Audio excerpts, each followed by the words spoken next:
here. I've often, since 2006, in talking about Islam, mentioned Sheikh Yasir Qadhi, now Dr. Yasir Qadhi.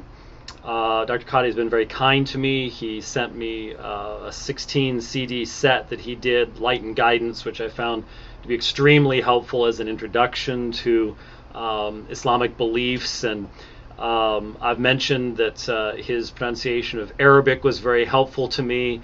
So I've just found as a Muslim cleric, as an American Muslim cleric, that he's just been extremely useful in studying and understanding that perspective, that particular stream of Islamic thought, and especially on the subject, his emphasis upon Tawheed. Very important, defining shirk and things like that. Very, very important in my studies over the years, and I've very much appreciated his striving for consistency and his willingness to say things that would not necessarily be popular amongst less thoughtful elements of Islam. I see a lot of parallels because, as most of you know, I say a lot of things that are not very popular amongst the less thoughtful elements of Christianity. So I see a kinship there. Anyway, I was pointed to a recent talk that he gave on the subject of ISIS and things like that. I'm not talking about that in this video. I hope to report on that next week on the Dividing Line. And when I did that, someone then directed me to another recent talk where there was a discussion of, the Council of Nicea. And, boy, I just barely got that in time, didn't I? This is a live video. How did I know it was coming? I mean, I managed to silence that right as the ring was starting. I don't think I've ever done that before. It's pretty good. I'm not stopping this because it's a live video. Anyhow, it was a discussion on the Council of Nicea and the canon of Scripture. And I'm hoping that Dr. Qadhi will watch this and will look into this subject, because what he did is he repeated a statement that I have heard so many Muslims make, and I think it's just one of those situations where you get a meme going, to use internet language, in a particular community, and it just gets repeated so often that it's taken for granted. And that is, he talks about the canon of Scripture and allegedly Constantine's role in getting rid of all other Gospels except Matthew, Mark, Luke, and John.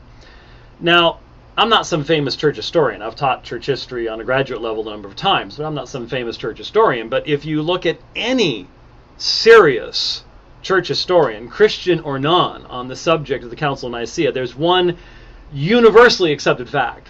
The Council of Nicea did not address the canon of Scripture in any way, shape, or form.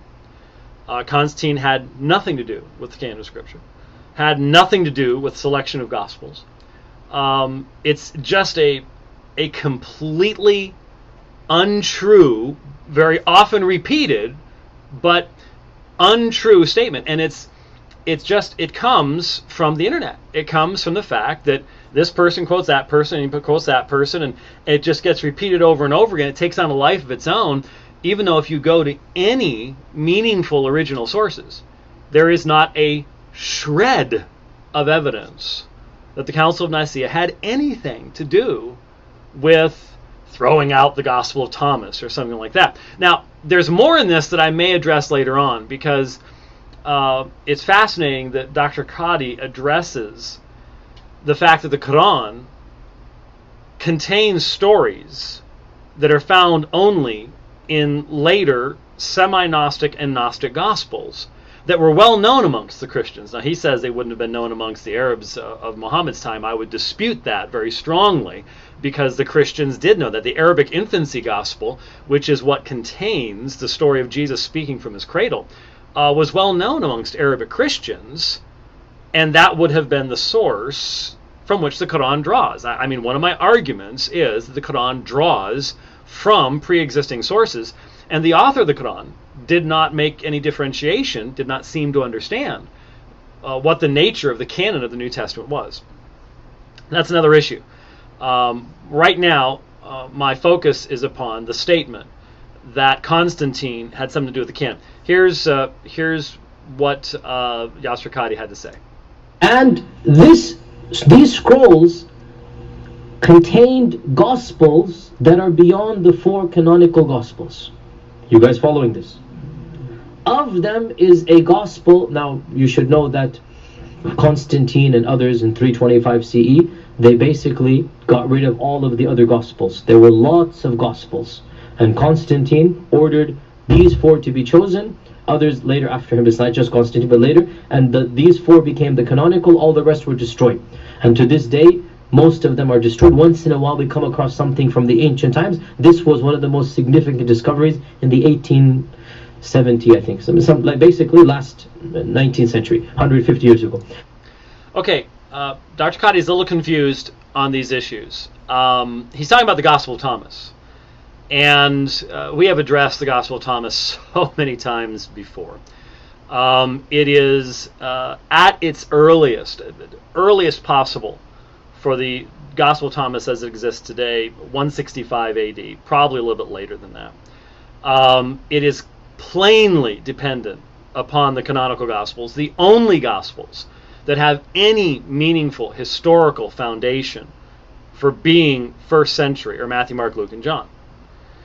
These other Gospels clearly give evidence of influence from religious movements that are utterly disconnected from the time period of the writing of the New Testament, the ministry of Jesus.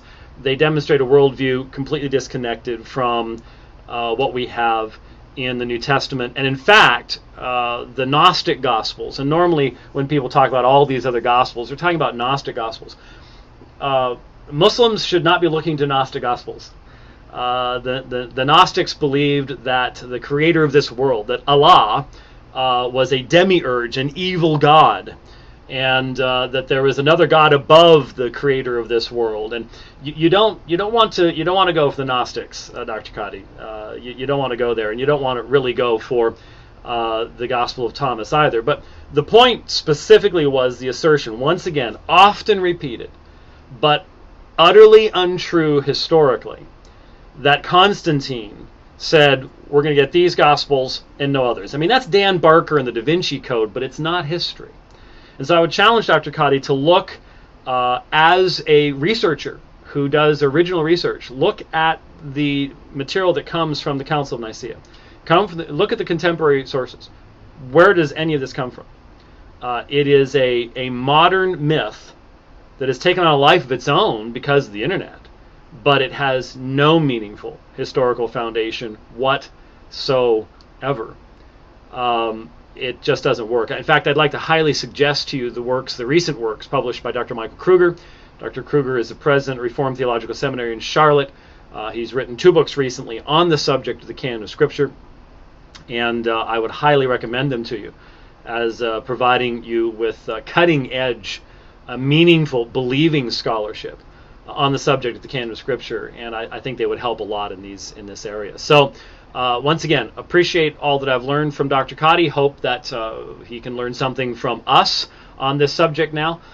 Constantine did not determine the canon of the New Testament, did not have anything to do with Matthew, Mark, Luke, and John. Matthew, Mark, Luke, and John were well known before this. They're the only Gospels that have any meaningful foundation in going back to the first century and coming from Tannaitic Judaism, Second Temple Judaism. None of these other Gospels have any type of pedigree along those lines at all. And so just some factual information, hopefully helpful to everyone involved. Thanks for watching.